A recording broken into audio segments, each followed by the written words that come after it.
Well, now we're on to review number 2 for the midterm exam. Number 1, we're simplifying a square root. The routine is that we break down each part. 81 is a perfect square, so that's going to make it easy. X10 is a perfect square. Any even power is automatically a perfect square. So the square root of 81 is 9, the square root of x10 is x5. And again, it's x5 times x5. Remember, you add the exponents, that's why you get x10. Okay, number 2, we're subtracting. We have to get like radicands. 27 breaks down to 9 times 3. 12 divides into 4 times 3. 9 and 4 are the perfect squares, and so we get down here. So 3 square roots of 3 minus 2 square roots of 3 is 1 square root of 3. Or typically, we'll just write as the square root of 3. Similarly here, we can multiply the numbers under the radicands if they're different, so you get the square root of 21, and it doesn't break down any further, so we just leave it be. Factoring, we have a difference of 2 perfect squares, and so that's always the x minus 6 times x plus 6. Now the plus could have been here and the minus could have been there. All right, we have a vertex form in number 5.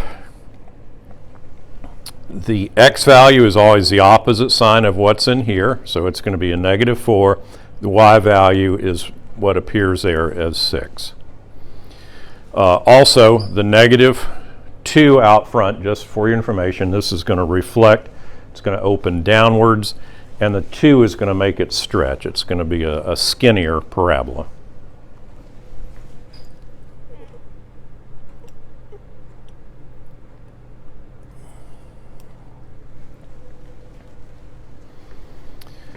Okay, here we've got a rational function, the simplest one of all, 1 over x.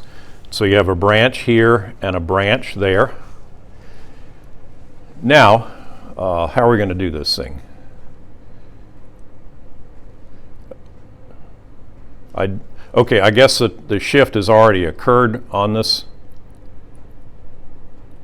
All right, yeah, I was looking at the wrong thing. All right, so here is the original axes. This thing went left 2 units. So the vertical axis is at negative 2. And to make it happen that way, you put 1 over x plus 2. Because again, negative 2 here would make that become a 0. And the thing shifted down 1 unit on the y-axis. So the horizontal asymptote would be minus 1. Okay, number 7, the x-intercepts. Again, we have different names for these. They mean approximately the same thing. The zeros, the roots, the solutions. You can graph and find the intersections, or you can solve by factoring, which in this case factors quite easily. X plus 3 times x minus 2 using the zero product property. Then we set each of these equal to 0, so x is negative 3 and positive 2. All right, let's go down to number 8.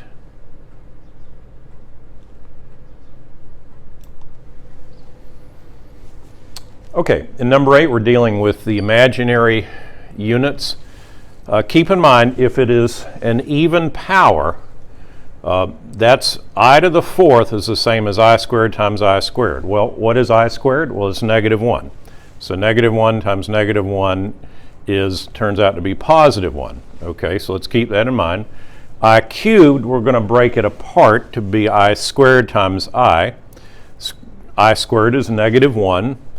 Times I is going to be negative I, and I equals I. So what do we got? Well, we've got that 1 minus what turned out to be a negative I plus I, which is 1 plus I plus I is 1 plus 2I. Okay, the minimum point. If I were running out of time, I would use the minimum program on the calculator. The proper way, though, is to plug in, find the vertex. So you begin with negative b over 2a, take that value, which in this case was negative 1, plug it in here and here, and it turns out to be negative 11. So this is either the maximum or the minimum point, and it depends if it opens up or opens down. Because it's positive, it's opening up, which means this is a minimum point. So the minimum value would be y equals negative 11.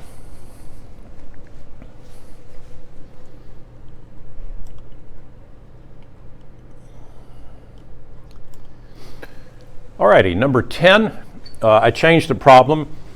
As you can see, we want to find the value where this function, the f function, equals the g function. So we basically set them equal to each other and solve for x. So we're going to say, what have I done here? Okay, we're setting 2 over x is equal to 3x minus 6, multiplying both sides by x.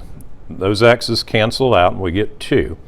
Here we've got x times 3x is 3x squared, x times minus 6 is minus 6x. All right, so once again we've got a quadratic equation. We'll subtract that 2 from both sides, get a 0 on the left. Okay, now what do we do with this? Well, it doesn't quickly factor. So at this point I used the quadratic formula to plug it in, and I got the answer is 1 plus or minus 1/3 onto the square root of 15. And you can look at how I did that at your leisure. Okay, number 11, we are solving a radical equation. What's different here, and it's not a big difference, but you just have to remember to check, because occasionally, and it will be the case here, you get an extraneous solution, which is it's a false solution. It worked algebraically, but when you plug it in, it gives it a wrong answer.